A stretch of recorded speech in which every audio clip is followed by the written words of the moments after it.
কেমন আছো? ভালো না থেকে উপায় আছে আর? কোরবানির টাইম, চারিদিকে গরুর কারবার। এখন তো তোমার ট্রাকটা খুশির ট্রাক। দেশে থাকলে তোমার পাশের সিটটা কিন্তু আমিই বইতাম।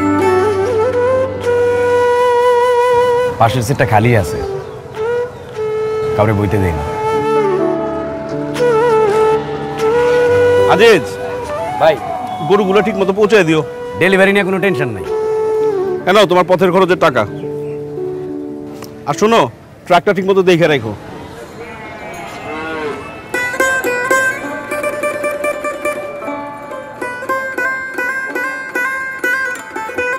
ঘর ছাড়া তাই মন খারাপ।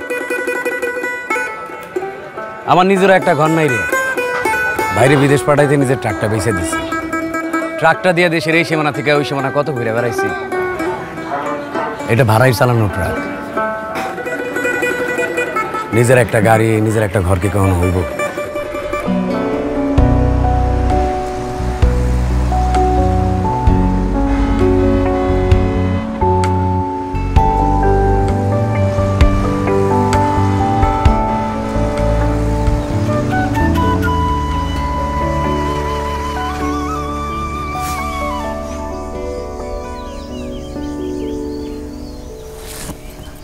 আপনার পোলা একদম আপনার মতোই হয়েছে, সারাদিন বাড়ি বাড়ি ঘুরে আর কোরবানির গরু দেখে।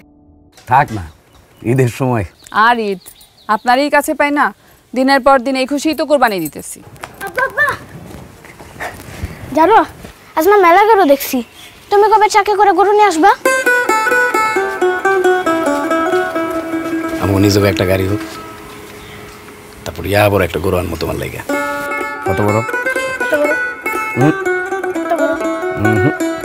এত বড়?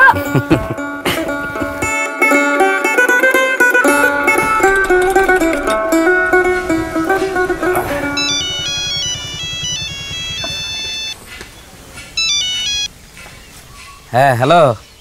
কাল তো ঈদ, টাকাটা দিতে পারলাম না ভাই, খুব টানাটানি যাইতেছে। এত চিন্তা কিসের? এই ঈদে পারস না, সামনের ঈদে পাঠাবি।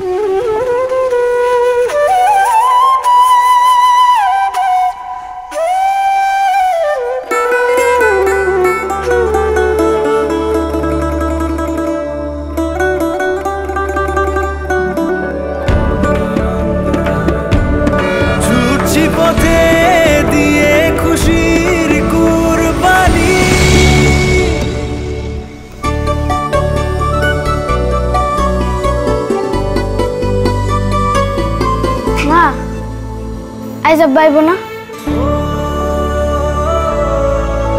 রাত দিন যায় ঘরে ফেরার অপেক্ষায়, আসবে কবে কাছের মানুষ।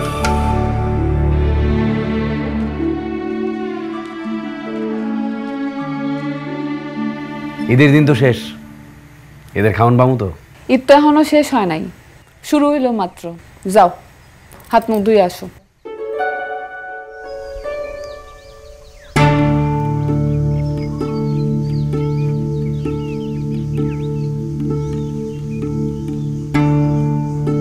ঘর ফিরে পাইছো? এই ঈদে টাকা দিতে পারি নাই। এমন না দিতে পারা অনেক টাকা জমায়া তোমার জন্য কিনছি নতুন ট্রাক।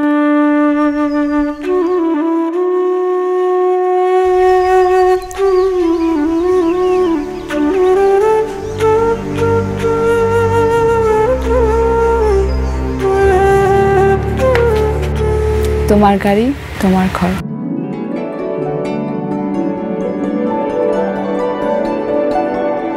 এমন সব মানুষের আত্মত্যাগের ঘটনাগুলো আমাদের অজানা নয়। তাই তো ঘরের কাছে, গাড়ির কাছে ফেরার আপনাদের আকুতিটা আমরা বুঝি।